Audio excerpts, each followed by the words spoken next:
Olá, queridos alunos e colegas. Eu sou a professora Michele Penha e estou aqui a convite da CBPjur, mais uma vez, para a gente tratar de alguns temas relacionados a direito processual civil, discutir assuntos aí, conteúdos, aproveitando esse momento aí de quarentena, de isolamento social. E estive aqui na última vez falando um pouquinho para vocês sobre a forma de utilizar as tutelas provisórias de urgência hoje, nos nossos dias atuais, na conjuntura que estamos vivendo aí, em períodos até de suspensão de prazos processuais, de questões bem relacionadas a um funcionamento um pouco difícil do próprio Poder Judiciário aí, em atender as demandas. Então, eu escolhi um tema na última vez, que foi tutela provisória de urgência, e nós tratamos, inclusive, com exemplos dessa época de pandemia, do coronavírus. Então, eu até faço a sugestão, quem quiser saber um pouquinho mais, assista aí o vídeo de tutela provisória também, tá? Mas hoje eu voltei um pouco para um tema que eu acho assim, extremamente relevante nos dias atuais, não só nesse momento que estamos vivenciando, mas no momento processual, na nossa conjuntura nova do direito processual civil, e que é um tema que nos dias normais de aulas, das aulas presenciais, a gente sempre tem uma grande demanda de perguntas sobre esse tema. É um tema que muita gente não é que desconheça, talvez o conhecimento faça parte do seu conhecimento, mas não consiga utilizar esse instituto, não saiba a forma melhor de utilizar esse instituto. Então, por isso eu escolhi aí falar hoje do sistema de precedentes, E falar de precedentes, na verdade, não é tema novo, não é uma coisa totalmente nova no nosso direito. Lógico que o sistema de precedentes obrigatórios, ele, com o novo CPC, nós tivemos aí um grande, vamos supor, assim, um grande olhar do novo código, da nova legislação, uma grande importância foi dada ao sistema de precedentes obrigatório, principalmente instituindo aí um sistema para alguns chamados de sistema de precedentes obrigatórios, e também falar, não poderia deixar de falar da velha jurisprudência de todo dia, daquela jurisprudência, daqueles julgados, conjunto de julgados que a gente busca, que a gente faz uma consulta, utiliza para buscar lá uma melhor tese argumentativa, para buscar lá um olhar do judiciário de uma forma já em acordo com aquilo que está sempre sendo julgado, Então, eu escolhi falar sobre o jovem sistema de precedentes obrigatórios, no CPC de 2015, e a velha jurisprudência de todo dia. Então, é lógico, o foco que eu vou dar, eu gostaria de, primeira coisa, falar para vocês, até vou passar um conteúdo aqui que eu posso disponibilizar, caso entre em contato comigo, com os contatos que eu deixo aqui no meu material, Tem aqui, meus e-mails, quem quiser anotar, michele.professora.adv@gmail.com. Temos o contato aqui do meu escritório, do Cuco Braga e Silva Advogados Associados, e temos a CBPjur, através da CBPjur, pode fazer a solicitação, pedir o meu e-mail, tá? Não tem importância. Mas a primeira coisa que eu gostaria de falar com vocês, é sobre a pretensão dessa nossa palestra, Na verdade, uma palestra que eu não consigo fazer de um modo de temas, pontuar temas, Eu gosto muito de conteúdo, então eu faço como uma aula, Então, isso aqui, na verdade, é uma aula de precedentes obrigatórios, E diferenciando da jurisprudência, das súmulas, E também com um foco um pouco prático. Eu acho que esse é o objetivo nosso aqui, principalmente da pós-graduação, é fazer com que os advogados, nossos alunos e colegas saibam utilizar aí esses sistemas, esses instrumentos processuais, tá? Então, assim, a minha pretensão não é discutir, aprofundar o tema, no direito alienígena, em questões de direitos, nem mesmo em questões filosóficas ou substanciais sobre a existência ou não de um sistema de precedentes obrigatórios, ou um sistema de precedentes no nosso direito, também não é objetivo nosso traçar aí se o CPC ele se comportou, com a adoção de teses gerais e abstratas, né, como alguns precedentalistas que a gente chama, né? Ou também, se o nosso sistema hoje ele passou a ser um sistema common law, ou se ele ainda é um sistema civil law, né? Também alguns doutrinadores falam, né, de um sistema de precedentes à brasileira, né? Mas a nossa conversa aqui hoje ela não vai ser sobre essas questões, né? Um aprofundamento sobre esse tema, né? Na verdade, temos várias posições, né? Se você for ler o nosso professor, nosso mestre, né, Helênio Streck, né? Ele fala sobre a chamada, sobre essa questão do dever de coerência e integridade do atual CPC, nessa observância da integridade da jurisprudência. Ele fala que, na verdade, isso não significa, né, uma teoria de precedentes, tá? E Helênio Streck é uma sumidade, né, no assunto, né? Outros já falam justamente o quê? Que hoje já vivenciamos um sistema common law, né? Isso você pode, inclusive, verificar em julgados do próprio STJ, né? Eu citei aí um julgado que trata justamente dessa ética dos precedentes, então, como se tivéssemos aí vivenciando um novo sistema, né? Aproximando ao sistema common law, né? Outros falam ainda, né, da união, né? E eu sou muito adepta a essa tese, né, que fala um pouco da mitigação do sistema civil law para o common law, né? A aproximação desses sistemas hoje no nosso direito, e falam ainda da chamada cultura de precedentes, né? Cultura de precedentes, o ministro Fux fala isso, né? Muito embora a gente tenha uma cultura de precedentes, ela é bem diferente daqueles países em que se adota o sistema common law, né? Então, temos aí diversas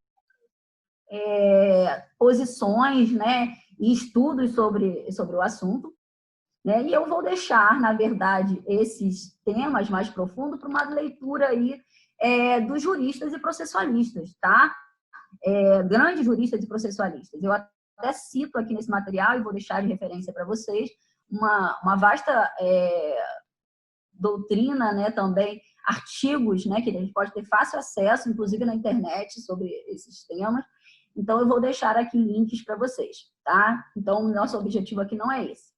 Principalmente porque, muito embora existam, né, diferentes teorias, né, sobre o assunto da aplicação em si dos precedentes no direito brasileiro, a minha opinião, na verdade, é de que essas teses vinculativas que estão aí, né, que vieram aí principalmente, né, após o CPC de 2015, né, que ele reestruturou esse nosso sistema, ele deu uma estrutura através da legislação desse sistema de precedentes obrigatórios, tá? Então, eu acho que essa sistemática, ela existe, né? Muito embora tenha diversos nomes, né? Alguns doutrinadores chamam o sistema de precedentes a brasileiros, outro cultura dos precedentes. O Alexandre Câmara, por exemplo, né? Meu mestre, né? Fala sobre padrões decisórios, né? Padrões decisórios.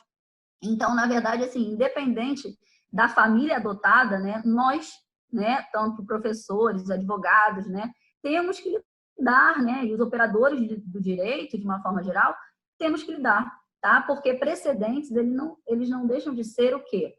Fontes do nosso direito, né, processual civil. Ele faz parte das fontes do direito e possuem o quê? Uma força argumentativa, né? Então, nós estamos diante dessa utilização, né, principalmente por nossos tribunais, então nós temos que saber atuar nessa área e saber o que é um precedente, saber diferenciar um precedente de uma jurisprudência, de julgado, de súmula, saber como ultrapassar um precedente obrigatório, tá? Então, por isso, aí a escolha dos temas que vocês estão vendo aí. Primeiro, a gente vai fazer uma análise sobre o poder da jurisprudência, das súmulas, né, dos precedentes nos dias atuais, né, como que, de uma forma bem, não assim aprofundando os temas, mas de uma forma mais simples, né, saber sobre as fontes, a evolução, o conceito desses institutos, né.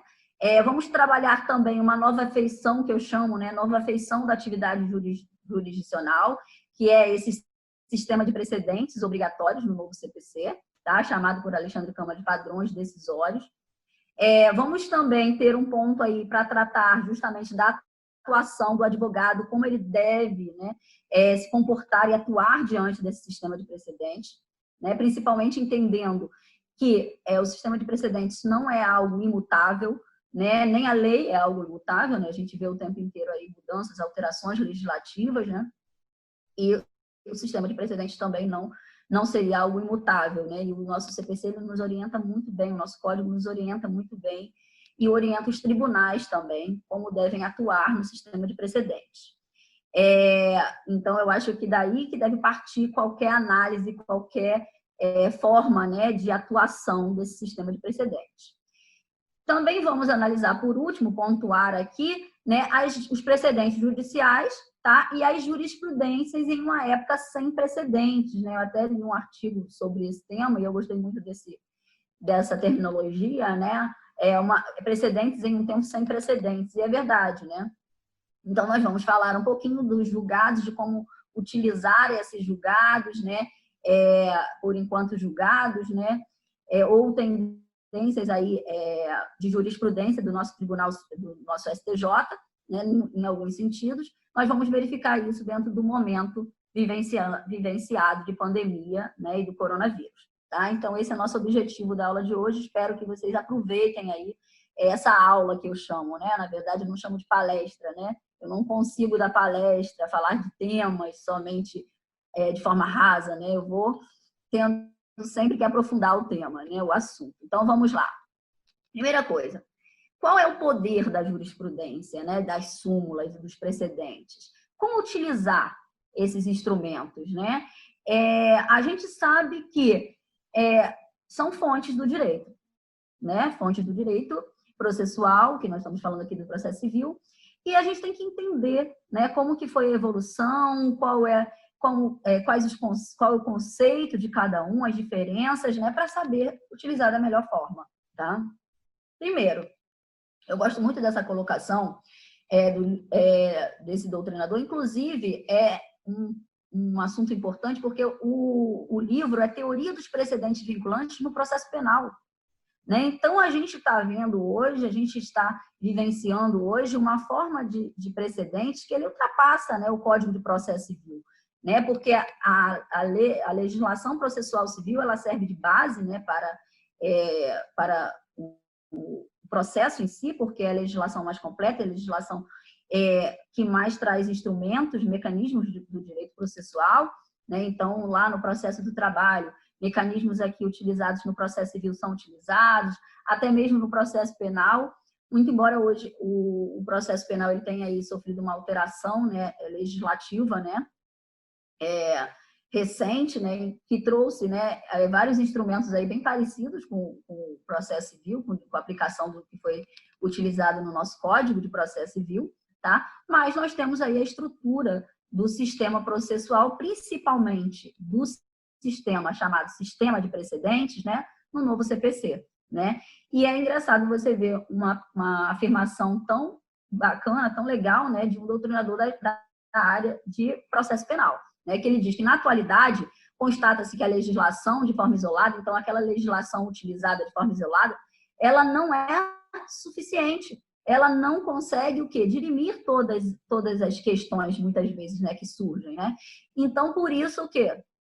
A necessidade, né, de ser interpretada a todo momento. Né? Então, ele fala da interpretação do Poder Judiciário, né, e coloca aí diversos exemplos, né, na área de processo penal, na área penal. Tá? Mas eu busquei esse assunto para a gente começar, porque eu achei bem interessante essa colocação. Né? E outra colocação que eu gosto muito, né, que é do Ronald Dworkin. Então, ele fala justamente sobre a questão, o tema chamado romance, né? Ele fala, na verdade, como se fosse, como se a nossa argumentação, né, e a jurisprudência, o que a gente tem que utilizar, fosse um romance em cadeia. Né? Então, a gente tem que ter um início, um meio e um fim, né? Assim também na jurisprudência, uma continuidade, na verdade. Um romance, um conto, né, é uma continuidade. Então, ele fala desse sistema de jurisprudência, da aplicação da jurisprudência e também do Instituto do Precedente, como se fosse esse romance em cadeia, né? É como se não como se a gente não tivesse que ignorar capítulos anteriores para saber da história, né? No romance é assim. E aqui também seria assim para ele, né? A gente não deve ignorar uma jurisprudência, um padrão, né, de jurisprudência, uma tendência da jurisprudência, né? Essa perspectiva tem que ser vista, né? É como se fosse uma tradição, né? E isso dá uma coerência ao ordenamento jurídico. Então, eu gosto muito dessas duas colocações, por isso que eu iniciei aqui nossa aula por esse assunto, tá? E falar também dessas recentes alterações legislativas. A gente não pode parar e olhar somente para o CPC, porque a Constituição, as emendas, justamente, né, a questão da reforma do Poder Judiciário, né, ela já trouxe aí para a gente, essas alterações legislativas, elas já trouxeram aí para a gente o quê? Uma série de mudanças, né, no padrão de aplicação dos precedentes, né? Nós já tínhamos a súmula vinculante, nós já tínhamos o efeito vinculante na ADI, na ADC, na DPF, né? Então, são padrões aí, né? As súmulas impeditivas de recursos, né? O julgamento de recursos repetitivos, né? Isso tudo são padrões, né, de buscar aí um sistema, né, que dê uma segurança jurídica, né, ao jurisdicionado ali nos julgamentos, né, nas decisões. Então, essas recentes alterações legislativas, eu falo recentes, mas não quer dizer que é de 1 ano, 2 anos, 3 anos para cá, né, dentro de um contexto de uma análise do sistema processual como um todo, né, nós temos aí várias mudanças no sentido de trazer, né, buscar a aplicação aí da parte muito principiológica, né, da parte de interpretação, né, da sistematização dos princípios, né? Isso vem até numa visão até mais pós-positivista, né, de alguns doutrinadores, né, que são chamados assim. Então, os princípios e entendimentos jurisprudenciais, eles são exemplos normalmente do que o magistrado leva em consideração para proferir uma decisão, né? Porque muitas vezes a legislação ela não alcança a evolução da sociedade, não alcança a mudança, né, da aplicação do direito nas nossas relações jurídicas, né? Então, há necessidade, com certeza. E o CPC, ele trouxe lá esse sistema, né, chamado de sistema de precedentes, muito embora ele não faça uma diferença, o nosso Código de Processo Civil, ele não faz uma diferença entre precedentes e jurisprudência, no momento em que ele fala lá nos artigos relacionados ao tema, 926, 927, né, ele diz que os tribunais devem uniformizar jurisprudências e darão publicidade a seus precedentes, né? Então, ele trata como se fosse de uma mesma forma, né? Mas nós temos aí, doutrinariamente, falando nas formas, nas conceituações, né, diferenças, né? Principalmente com relação às técnicas decisórias, né, que são utilizadas ali. Elas são diferentes, tá? Então, a gente precisa diferenciar. Eu trouxe aqui uma diferença básica, né, um pouco tratando um pouco da jurisprudência, um pouco de precedente, de súmula, então vamos observar. Primeiro, jurisprudência. Né? O que a gente pode entender por uma jurisprudência? Eu falo, não precisa ter muito... não tem muito mistério, né? Muitos alunos confundem muito isso, né? Jurisprudência, quando a gente fala de jurisprudência, a gente está falando justamente de quê? Desse conjunto de decisões judiciais, né? Um conjunto de decisões judiciais proferidas por tribunais no mesmo sentido, né? Então, quando a gente usa e fala assim, jurisprudência do tribunal, e usa um julgado só do tribunal, né? Isso não é jurisprudência, isso é um julgado, né? Diferente daquele conjunto de jurisprudência, né? É um conjunto de julgados que vão formar justamente o quê? A jurisprudência, né? Isso, nós temos o quê? Nesse conjunto de julgados, né, nós vamos ter o quê? Um argumento de autoridade, que eu falo, com base na jurisprudência majoritária do tribunal, com base na jurisprudência de determinada turma, de determinado tribunal. Então, isso é o quê? É um conjunto de julgados em determinado sentido que aquele tribunal, né, julga, né, sobre aquele tema, né? Isso é jurisprudência, né, que tem que ser o quê? Estável, íntegra e coerente, né? Olha a ideia do romance em cadeia aí do Ronald Dworkin, né? E serve, lógico, para o julgador, para auxiliar o julgador, para auxiliar também o operador do direito, nós, advogados, né? A gente sempre faz essa consulta na jurisprudência para ver como que é o entendimento, né, daquele tribunal sobre o assunto, né? Isso é muito importante. E aumenta, na verdade, né, a chance aí de sucesso na causa, porque nós já temos uma tendência de como aquele tribunal julga em determinado sentido. Então, a forma de utilizar a jurisprudência é também uma forma que devemos observar muito na nossa prática forense. Precedentes, né? O precedente, ele já pode ser um caso, um julgamento, né, em um caso concreto, que poderá servir de diretriz para o quê? Para julgamentos posteriores, né? Pode ser que dentre esses julgados aí, essa jurisprudência, né, haja um precedente. Por quê? Porque agora nós temos, inclusive, os precedentes obrigatórios. Então, no IRDR, por exemplo, né, no incidente de resolução de demanda repetitiva, no julgamento de um RDR, né, ele vai ter ali um precedente para os casos ali que estão em andamento, para os processos que estão em andamento e para até os casos futuros, né? Então, isso é um precedente. Nesse precedente, nós vamos ter o quê? As circunstâncias, que eu falo sempre para meus alunos, eu brinco, né? A fofoca, né? Que ocorre ali, né? São os fatos, as circunstâncias que estão ali naquela demanda, né? Que embasam aquela controvérsia, e o fundamento, a fundamentação que está sendo aplicada ali naquele precedente. Isso vai servir para o quê? Para analisar se esse precedente vai ser utilizado em outro caso, né?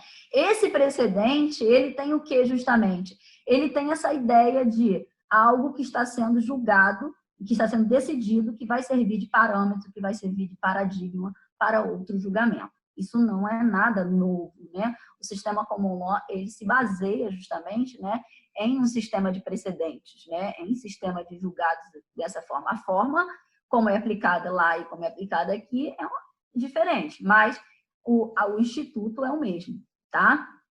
Só que a gente tinha em mente, que a gente vivenciava no nosso dia a dia, até começar a se falar em precedentes obrigatórios, né, era a aplicação do precedente persuasivo, que é o que a gente utiliza. Com certeza você, colega, né, aluno, já ouviu falar, já utilizou uma jurisprudência, um julgado, né? Um julgado, uma jurisprudência majoritária ou um julgado de determinado tribunal para o quê? Para servir de precedente persuasivo, né? Ou seja, para que, na verdade, busque o entendimento naquela situação, busque o entendimento daquela forma, né? E faz com que o magistrado ele não tenha que seguir obrigatoriamente, porque ele é persuasivo, tá? Mas faz com que ele observe aquilo, né, e veja, nossa, o tribunal julga assim, né? Então, ele vai buscando essa coerência, né, buscando essa noção de continuidade, né? Ele vai buscar seguir daquela maneira ou, né, distinguir de uma forma bem fundamentada, tá? O precedente, agora, né, nós falamos muito disso, ele tem eficácia o quê? Muitas vezes vinculativa. E esse precedente que tem eficácia vinculativa é o precedente obrigatório. É o que nós chamamos de precedente obrigatório, né? Que eu coloco aí no CPC como sistema de precedentes do 927, né? Combinado aí com o 332, inciso 4, né? Que é um dos incisos que difere do 927, tá? Então, para mim, esse conjunto aí de dispositivos legais, ele nos norteia aí nesse novo sistema de precedentes obrigatórios, tá? Então, precedentes obrigatórios que possuem eficácia vinculativa, né? Que vai vincular, né, o juiz, o tribunal naquele sentido, tá? Lógico que não podemos engessar, né, a atuação, né, da jurisdição de uma forma geral, né? Isso nós vamos ver já que temos formas de ultrapassar precedentes obrigatórios, não é algo imutável. Foi como eu falei aqui antes, nem a lei, né, é algo imutável, né? Nem nos sistemas em que se adotam aí o common law, né, como base para o sistema jurídico, eles veem o precedente como algo imutável, tá? E as súmulas? As súmulas, na verdade, são consolidações, né, que se faz aí desse julgado, dessa jurisprudência, né, e se materializa, né, ela se materializa através ali de um enunciado, né, então, com base em uma série de jurisprudência, né, na verdade, uma série de julgados que forma a jurisprudência dominante daquele tribunal, aquela materialização ali, ela se transforma numa súmula, num enunciado de um tribunal, tá? Sobre um tema consolidado, né? Isso é a súmula. Então, primeira coisa é a gente diferenciar jurisprudência, precedente e súmula. Então, deu para a gente ter uma ideia de que precedente, na verdade, ele pode ser um pronunciamento judicial, né? Pode ser um conjunto também, né? Porque, na verdade, às vezes você tem uma súmula servindo de precedente, tá? Então, nós vamos ver nos casos, né? Que vai servir o quê? Para orientar, né? Para orientar ali numa visão persuasiva, né? Num precedente persuasivo, serve de orientação, e em outro aspecto vai servir para o quê? Para uma tese jurídica, para, na verdade, aplicar uma tese jurídica daquele precedente, tá? Então, ora ele é persuasivo, ora ele é obrigatório, tá? E a jurisprudência, num outro sentido, já é o quê? Esse conjunto de julgados aí relacionados aí a um tribunal por determinado tempo, porque a jurisprudência, às vezes, ela se altera, né? A interpretação vai se alterando, mudando, né? Que a gente sempre preza por uma coerência, né? Daquele tribunal em determinado sentido, né? Mas, às vezes, há uma mudança, lógico, né? Há uma alteração na sociedade e muda ali a própria jurisprudência daquele tribunal, né? Nós vivenciamos isso em diversas áreas aí do direito, tá? Então, precedentes. Os precedentes, eles podem ser entendidos como uma reiteração, né, de julgados, né, por isso que eu falei, ou como uma única decisão, que vai permitir àquela corte o quê? A fixação de uma tese jurídica, né, que vai fixar essa tese jurídica. Com base em quê? Em fatos iguais, olha aí as controvérsias, né, que estão lá, né, que embasam, né, a decisão, né, aquela fofoca, né, da demanda, da ação, né, as questões relevantes, justamente daí, né, quando tem fundamento igual e tese igual, aplica-se o precedente, né, porque ele já foi criado anteriormente, já houve um julgamento anterior, né, então aplica-se aquele precedente, tá, naquele determinado sentido, ou se afasta aquele precedente, fazendo aí mecanismos aí que nós vamos ver, né, do distintos e do overruling, já.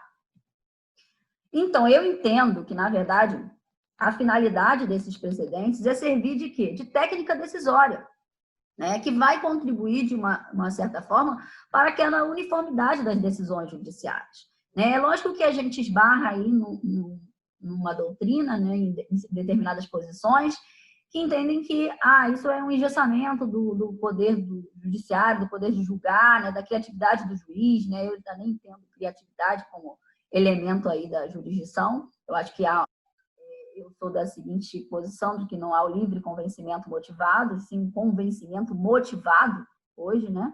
Mas é uma corrente de pensamento. Então, na verdade, aqui, o que você tem? Você tem esses precedentes que vão servir justamente como uma técnica decisória, tá?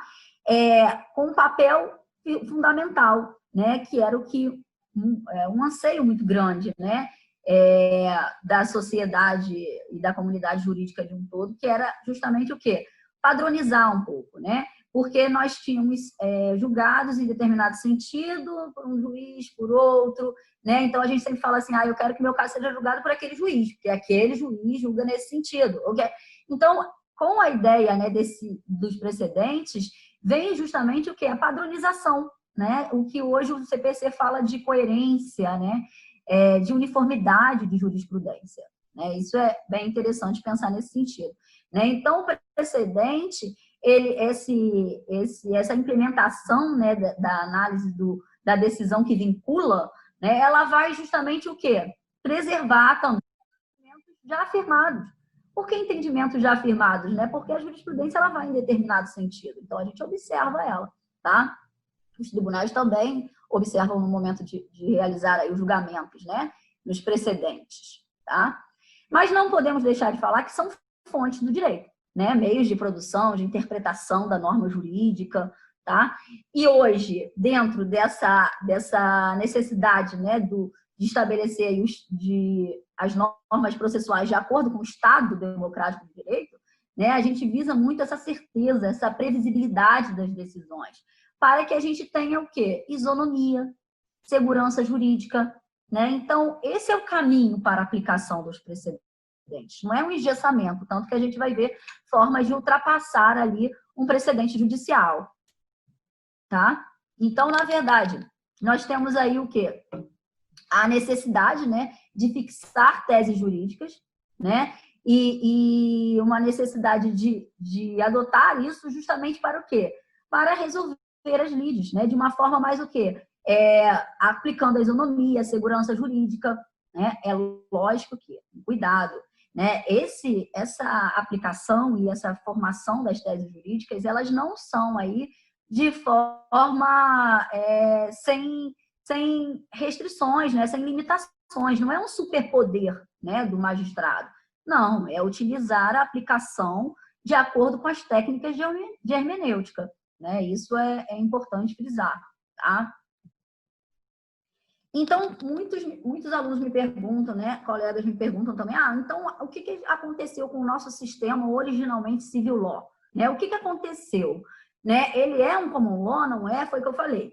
Não vamos entrar aqui aprofundando, mas falando um pouquinho para vocês. Eu acredito numa grande aproximação, né, entre o sistema romano-germânico, né, que é o civil law, e o sistema common law. Né? Então, como assim? Pela tendência processual, as alterações legislativas dos últimos tempos, eu vejo que nós estamos aí caminhando, né, para uma mitigação desses sistemas. Né? Não vamos deixar de ser um sistema civil law. Acredito que originalmente, tradicionalmente, não. Mas vamos utilizar, né, de técnicas, de instrumentos aí do sistema common law, aplicar naquilo que, para a gente, né, pode ser utilizado, né? Esse tratamento conferido aí, né? Então, esse sistema, ele, na verdade, hoje, para mim, na minha opinião, é um sistema, são sistemas aí aplicados no Brasil, né? O sistema civil law originalmente, tradicionalmente, mas o sistema common law aí tendo uma grande influência nos institutos, tá? E a ideia, né, dos precedentes é justamente essa ideia, porque lá no common law você tem como fonte principal os precedentes. A forma de se formar é um pouco diferente, mas temos como fonte principal.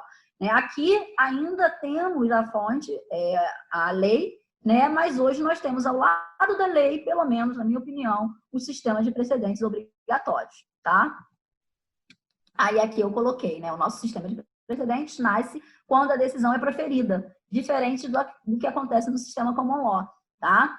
Então, para alguns doutrinadores, como eu falei, as estruturas se alteraram, né? Hoje nós estamos caminhando para uma mitigação do sistema civil law, né? Ou seja, trabalhar em conjunto os dois sistemas, tá? Incorporando, e outros acham que nós só incorporamos conceitos do common law, né? Então, a gente tem que pensar qual é a forma, né? E ver como vai ser a tendência aí doutrinária, tá? O que eu acho é que esse sistema de precedentes, né, ele não impõe aí também um acréscimo à atividade criativa do juiz, não.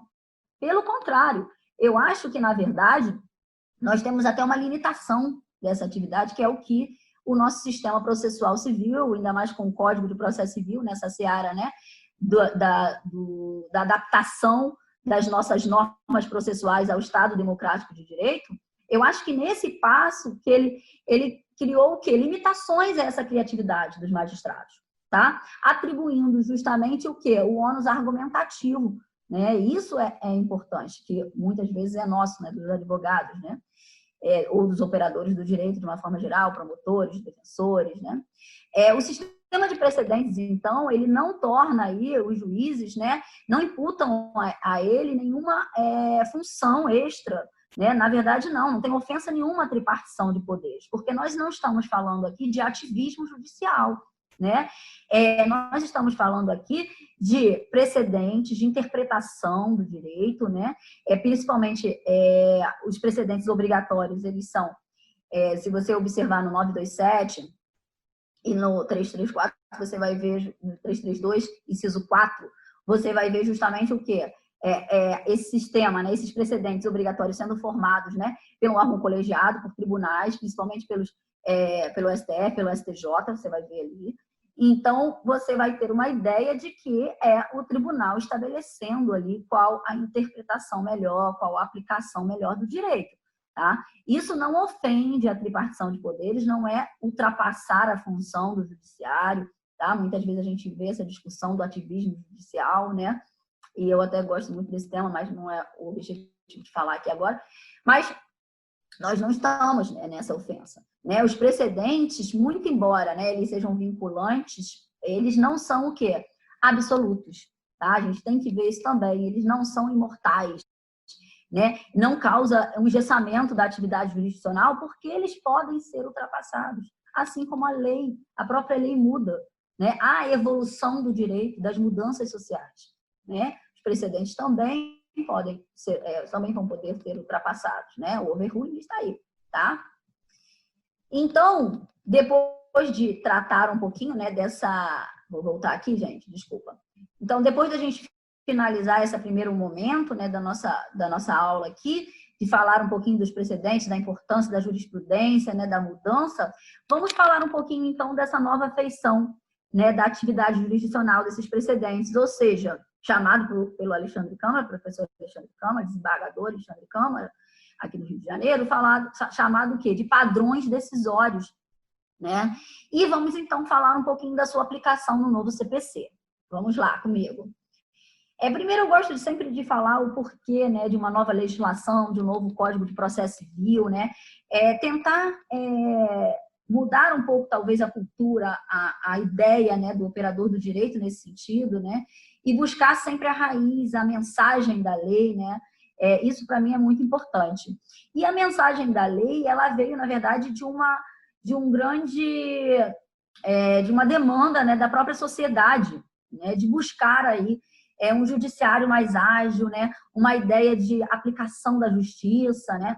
E isso veio aí, né? Temos aí até um exemplo que eu sempre dou nas minhas aulas, a Folha de São Paulo de 2008, né? Falou ali um judiciário mais ágil. É imperativo que a justiça cumpra a finalidade para a qual foi criada, que é resolver litígios que surgem na sociedade.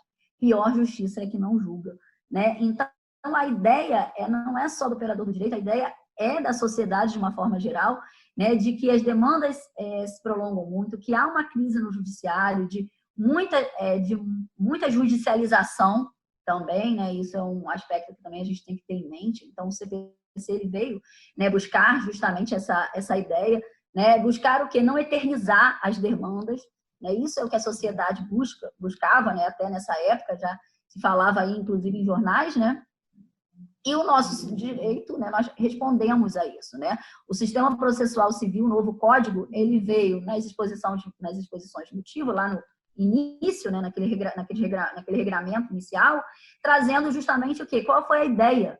A ideia é que um sistema processual civil que não proporciona à sociedade o reconhecimento e a realização de direitos ameaçados ou violados, né, que tem jurisdicionados, não se harmoniza com as garantias constitucionais de um Estado democrático de direito. Então, essa ideia foi uma ideia, né, de uma mensagem aí do novo CPC para a gente, tá?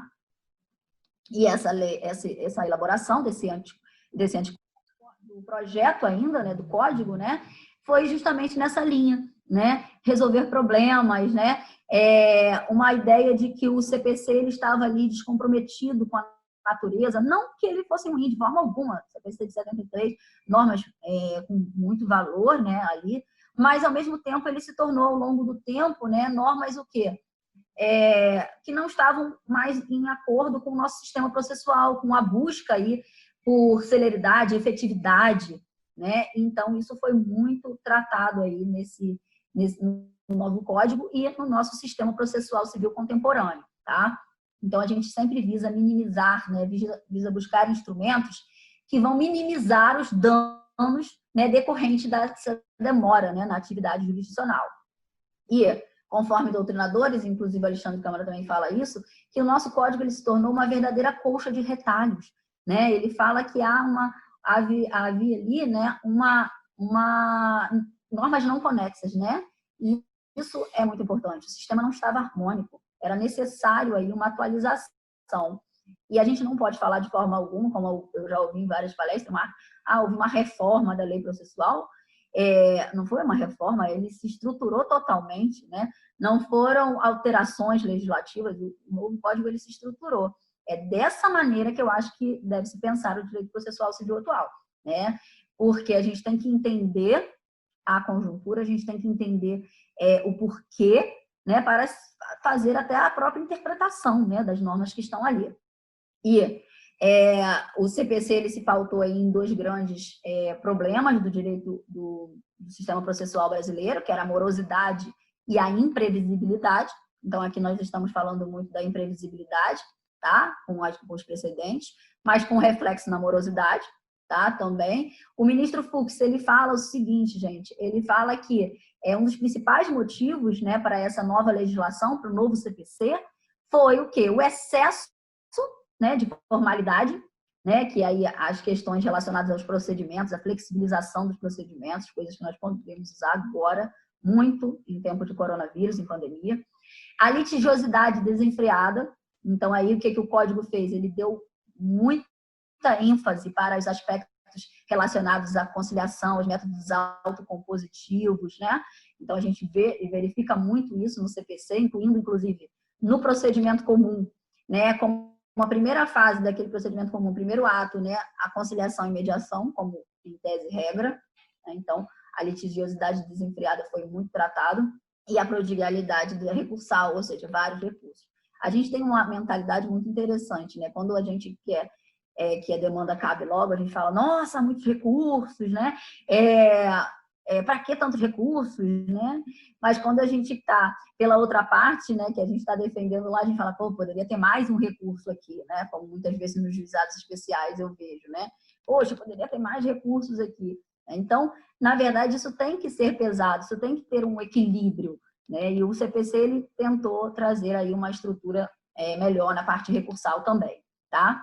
Só que eu gosto muito dessa colocação, inclusive acho que é do Nelson Luiz Pinto, da Beatriz Cartilho Costa.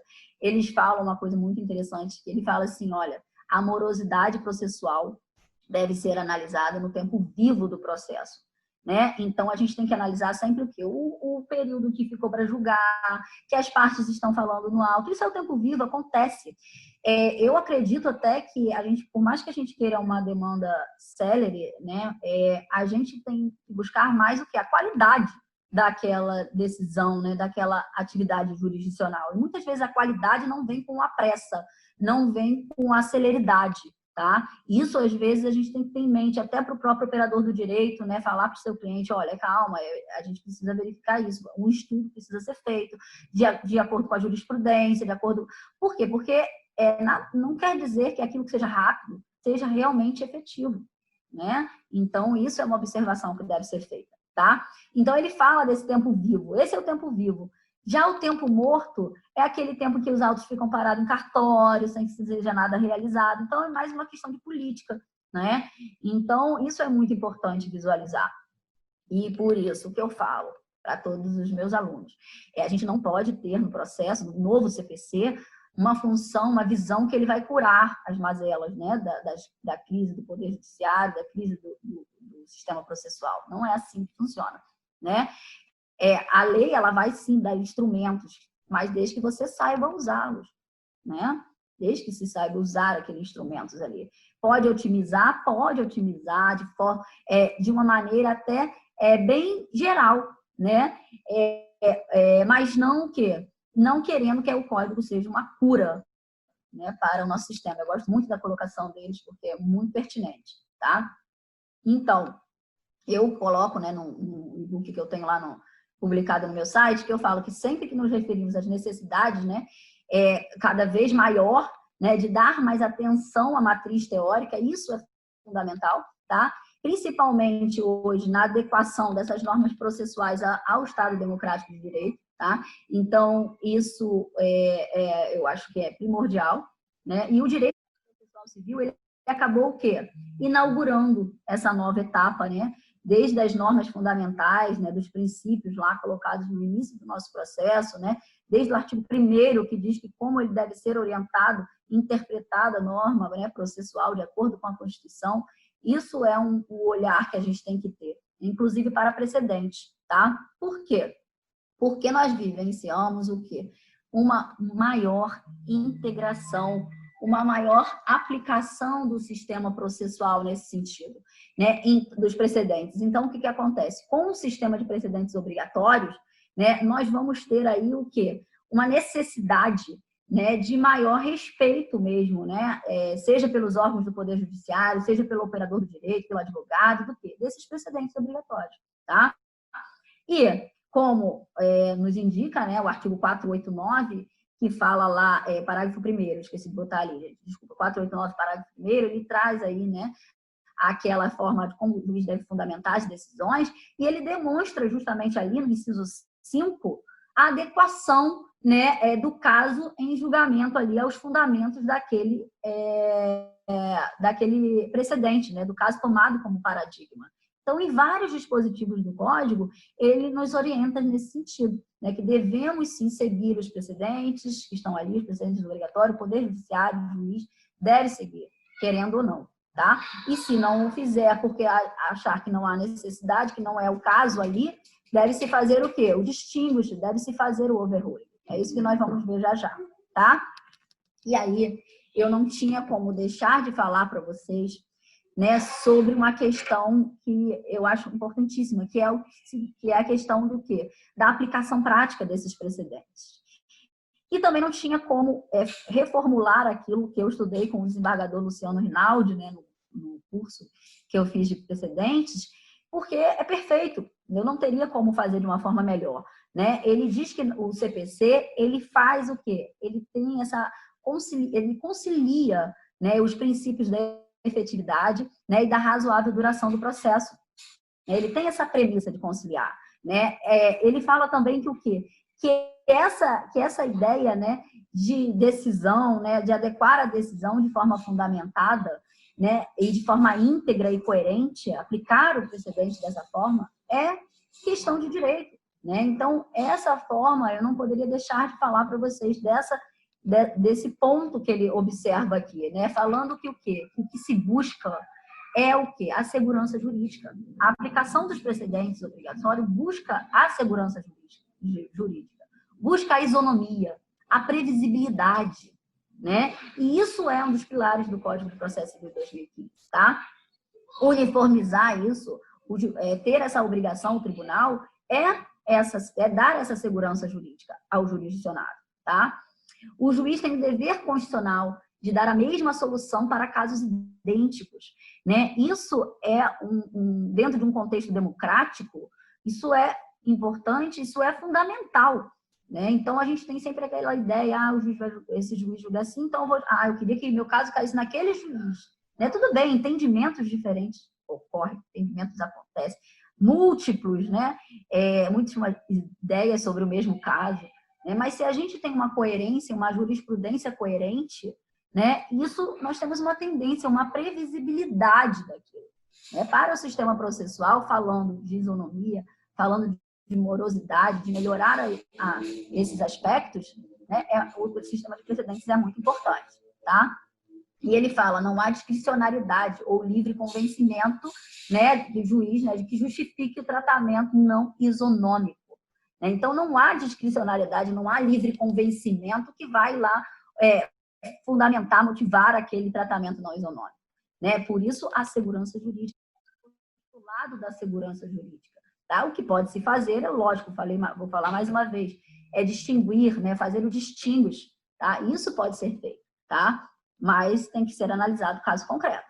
Tá? Então, a interpretação legítima e possível do texto constitucional é justamente o quê? Essa ideia, né, de que a redução da litigiosidade no Brasil passa necessariamente por essa ideia de precedentes, não só pela ideia de precedentes. Dos pilares para mim. Passa também pela questão da diminuição da judicialização, pela aplicação dos métodos e meios alternativos de solução de conflito, tá? Mas também pelo quê? A construção de mais precedentes, da observação obrigatória desses julgados, né? Em matérias repetitivas, né? Ele fala, é um termo interessante, que é evitar o quê? A inaceitável loteria jurisprudencial. Eu adoro isso, né? É a loteria jurisprudencial, né? Eu gosto muito desse tema. É evitar isso a qualquer custo, tá?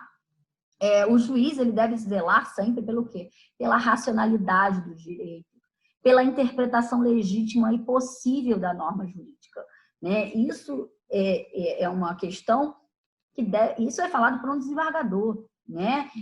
Isso é falado por um julgador, não é falado pelo operador, pelo um advogado. É fácil a gente falar, né? Mas não, estou trazendo um aspecto de um julgador, né? Com uma visão como eu entendo também que deve ser a atuação dos precedentes, né? A atuação nos precedentes, tá? Então, essa ideia eu chamo muita atenção para vocês. É forçoso reconhecer e admitir o superar o conceito, né, de livre convencimento do juiz. Tem gerado o quê? Desigualdades irreparáveis, né? O que não é raro, é submetido o quê? À discricionariedade individual do julgador, né? Muitas vezes, e descompasso com decisões anteriores dele mesmo sobre o tema, né? E esse é um ponto que eu também gosto muito do Daniel Assunção, que ele fala no livro dele, no livro de Código de Processo Civil para Advogados, ele dá esses aspectos, ele dá esses exemplos, né? O que se deve fazer, né? Como se deve buscar, né? Quando o juiz faz esse tipo de, como ele decide essa forma, né? Em descompasso, inclusive, com decisões anteriores dele mesmo, né?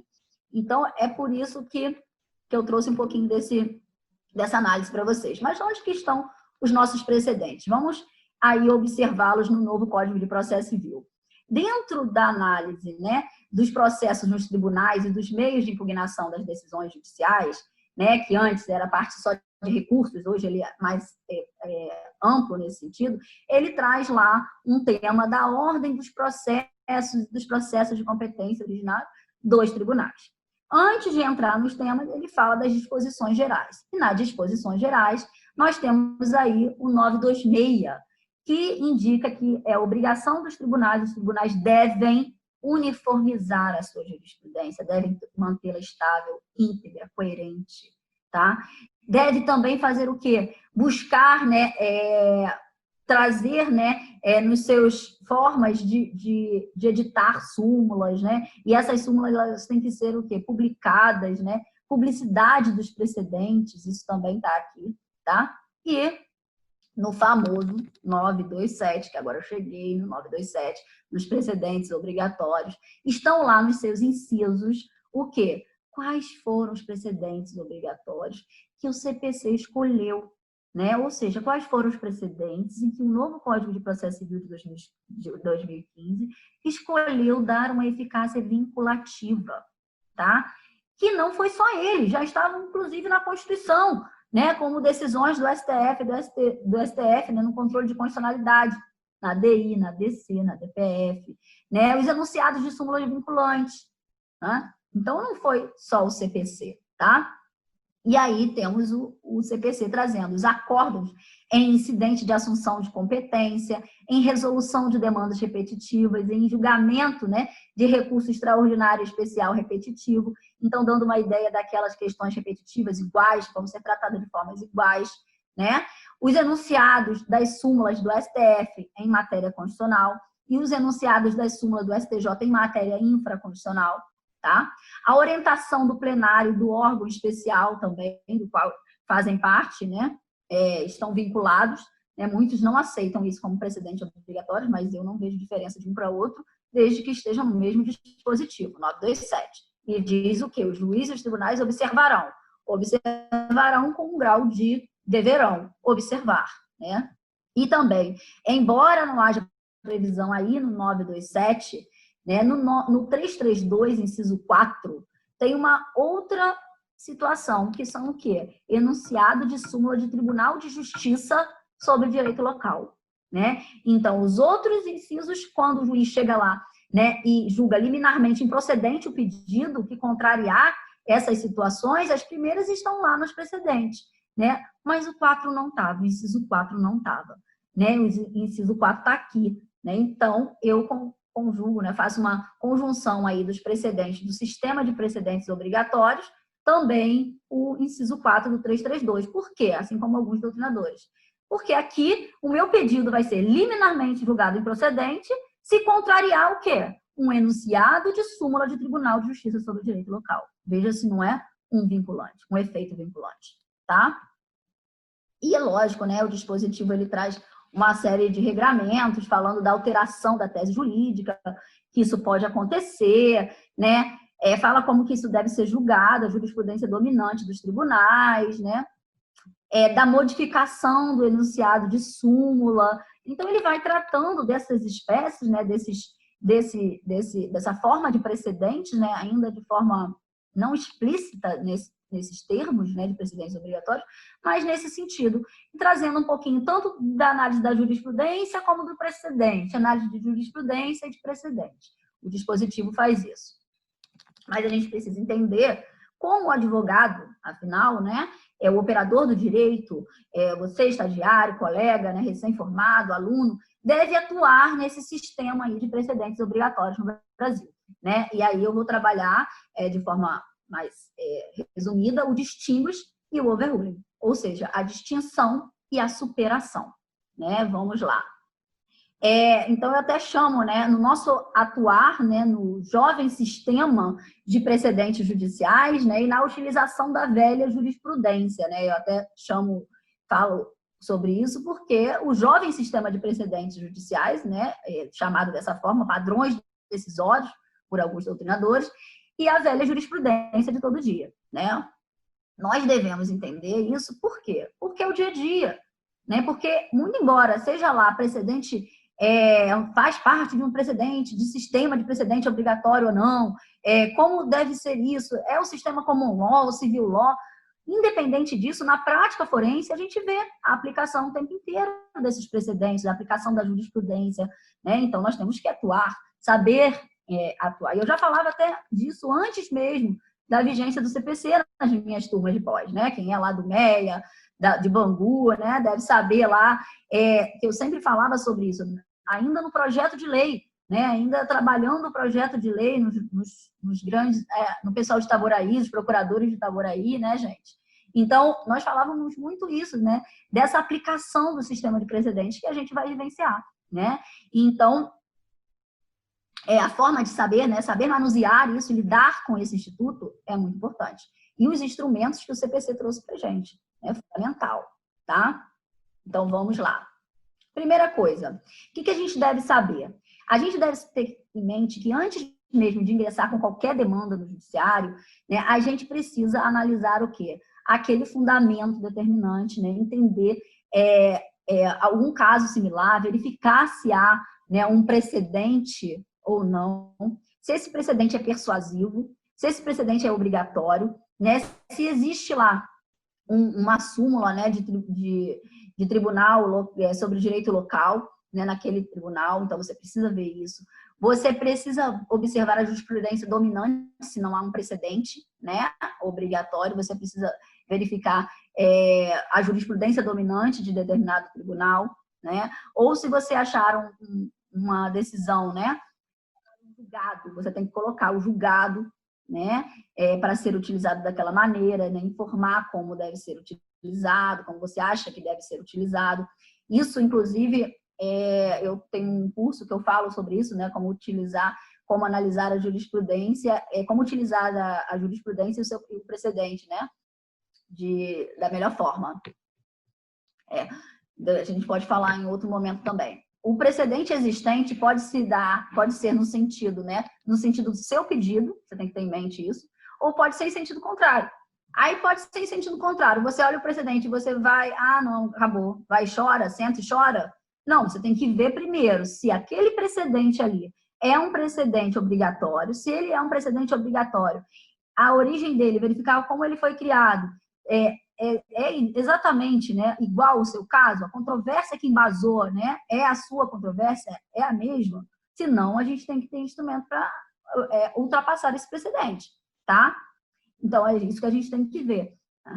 Ou se tem um precedente obrigatório de cara do nosso lado, é ele que a gente tem que chamar a atenção. A primeira coisa é o precedente obrigatório, né? E isso tem que estar em destaque, né? A aplicação daquele precedente obrigatório, tá? Isso a gente tem que ter em mente para advogar diante de um sistema de precedentes hoje, tá? É lógico, eu adoro essa frase do ministro Barroso, ainda como ele era advogado, né? Ele falava que devemos ainda, né, ter em mente, né, que a vida comporta múltiplos pontos de observação e diferentes compreensão de uma mesma situação, né? Então, essa ideia, desde que em tom apropriado, né, fazem parte de uma sociedade aberta e plural e de um Estado democrático de direito. Então, isso é, muitas vezes, o ponto que a gente vai ultrapassar aquela jurisprudência, que a gente vai ultrapassar aquele precedente, muitas vezes, com base nisso, tá? Então, nós precisamos ter esses instrumentos, saber que existem esses instrumentos, primeira coisa, esses mecanismos, que vão justamente evitar o tratamento abusivo e destemido de precedentes. Eu vou mostrar alguns.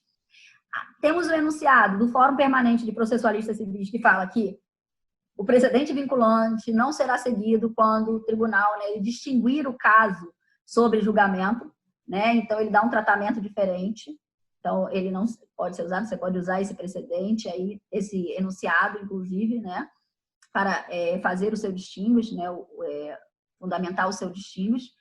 O tribunal deve uniformizar a jurisprudência, né? Isso é uma obrigação do tribunal e da publicidade, então isso a gente tem já, gente. A gente tem isso aqui, precedentes dos tribunais, estão lá direitinho no STJ, no STF. Você tem bem legal essa parte, né, de publicidade.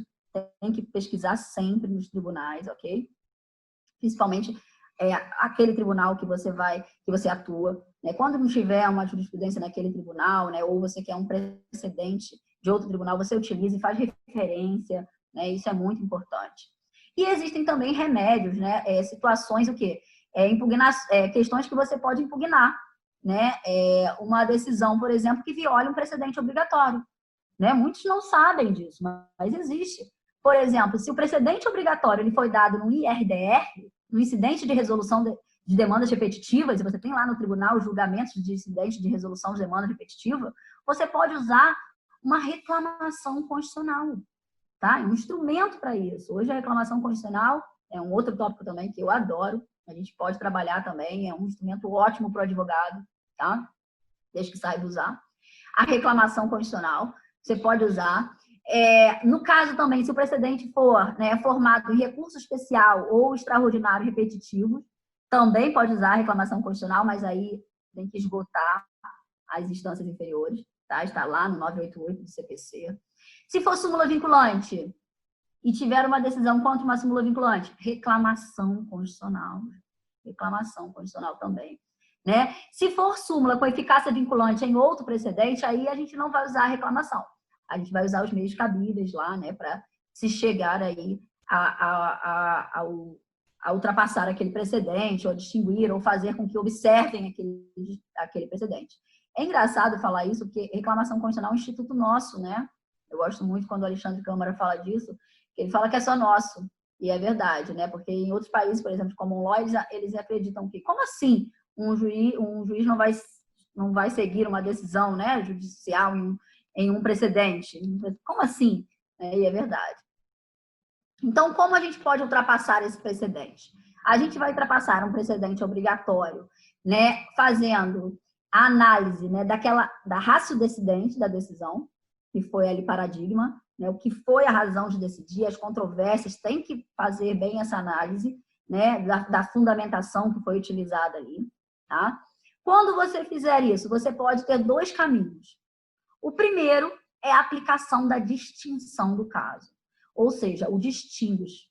Ai, que peça é essa? Nunca ouvi falar nesse recurso, existe. Isso não é uma peça, isso não é um recurso, isso não é uma ação autônoma, né? Isso você vai fazer na sua própria petição, né? No curso do processo, quando você for lá ingressar com a demanda, você vai fazer a distinção do seu caso concreto para aquele que está em um quê? Em um precedente que você acha que pode ser utilizado naquele caso, né? Então, você vai já distinguir de cara, ou depois, num recurso, se o juiz julgar conforme aquele precedente, você faz a distinção. O próprio juiz, quando ele for julgar, né, e você utilizou de um ele falar assim, não, aqui não é bem assim. Nesse caso, não, ele vai, lógico, ter que analisar e fundamentar muito bem para você poder exercer aí o contraditório, lógico. E um outro caso é o overruling, que é a superação de um precedente, né? Muitas vezes aquele precedente ele está ultrapassado, ele não condiz com a realidade, com a sociedade, né? Então, pode ser que haja essas noções, né? Eu vou até botar direto aqui, ó. Métodos e resultados da aplicação do distinguish. O distinguish, na verdade, ele vai fazer o seguinte, você vai demonstrar, né? Eu até coloquei aqui, né? O Código de Processo Civil, ele bota aí que há a possibilidade de que, nós chegamos nos parágrafos do 489, a demonstrar a distinção, né, do julgamento. O juiz pode fazer isso, mas não só o juiz, você, como operador do direito, o seu processo foi suspenso por causa de um IRDR. Calma aí, mas o meu caso não se enquadra naquele ali. Né? As circunstâncias aqui não são as mesmas. Né? Então, calma aí, vamos lá, vou pedir aqui para que não seja suspenso. Né? Então, há aí possibilidades aí de aplicação do distinguish. Tá? O overruling, que você já tem o quê? A percepção de quê? De que houve uma mudança na sociedade. E aquele precedente que está sendo utilizado ali, ele não mais está de acordo com os valores sociais, né, aplicados ali. Então, isso pode trazer o quê? Uma atualização do direito, né? Isso é feito de forma de mutação até constitucional, né? Mas aí você vai utilizar isso para fazer o quê? Pedir o overruling, né? A superação, que é uma técnica, né, de superação de um precedente, tá? Aí coloquei lá, os juízes e tribunais podem deixar de aplicar um precedente e perceberem o quê? Uma superação do entendimento. Então, é isso que você vai pedir ao juiz, tá? Até coloquei aqui. Se o apelante discutir a incidência da súmula no caso concreto, o recorrente não discute a tese jurídica, né? E sim o quê? Se aquele caso se submete àquela consolidação jurisprudencial, aquele precedente no caso, tá?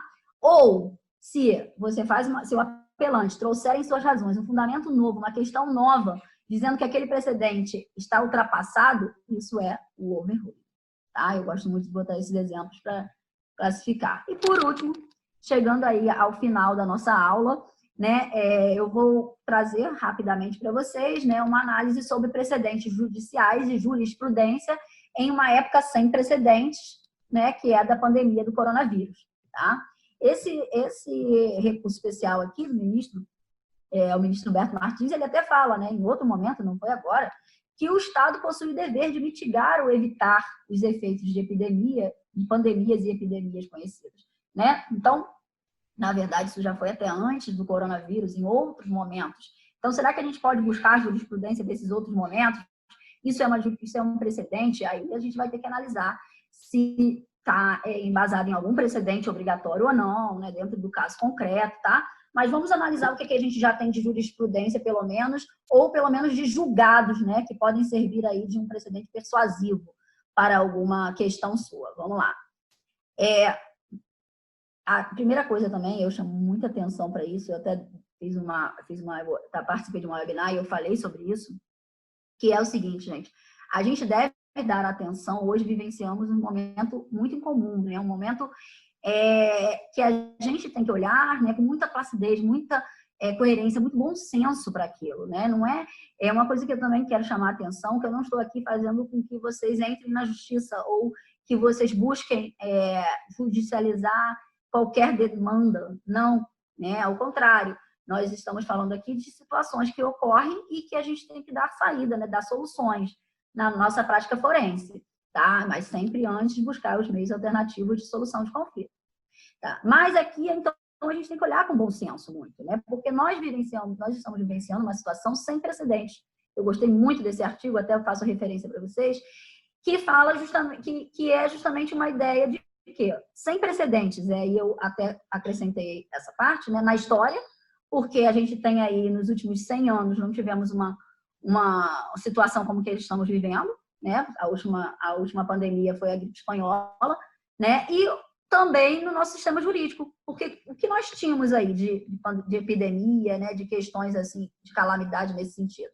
Nós tivemos a AIDS, vários julgados nesse sentido, né, em aplicação de medicamentos, remédios, H1N1, a dengue, né? Mas nada se compara ao momento que estamos vivenciando, né? Mas é lógico que serve de base jurídica, muitas vezes, para entendimentos, né? Então, a gente tem que ter em mente, né, que nenhuma decisão pode ser tomada fora das questões de garantias constitucionais, né, dos regramentos aí da nossa Constituição, tá?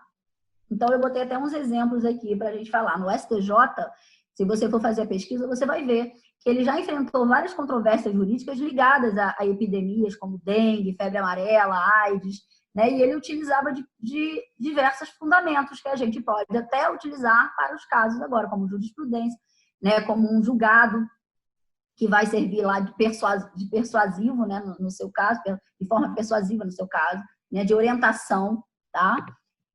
No caso aqui, nós temos a aplicação da teoria do risco administrativo, né, e o princípio da precaução, né, num caso aqui típico, né, da AIDS, nesse caso concreto.